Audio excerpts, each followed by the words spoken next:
At the fifth table, we have realignment, where we bring everything together and begin to reconnect with our core, our unique frequency, the now open channel that flows between and through the center of the galactic half of our soul and the human half of our soul, which also just happens to be our chosen timeline.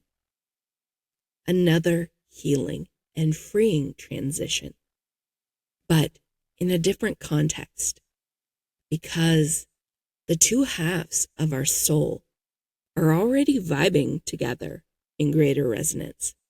There is nothing standing in their way, keeping them separate anymore. Nothing left to release. They are communicating, getting to know each other, working together, making plans for the future, right? But this is where we can get ahead of ourselves. Think that we are done. Forget that it isn't just our galactic and human half that were separated by the veil of forgetting. We weren't just separated into two.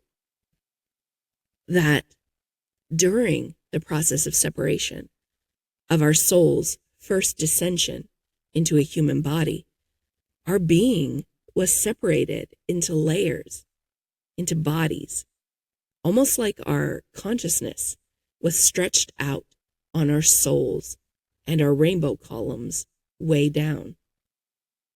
And look back at table 4, because we just experienced the galactic half of our soul descending to Earth a second time, only this time not to separate into our human half, not to incarnate into a new human body, but to reconnect our two halves, to bring our soul back into oneness.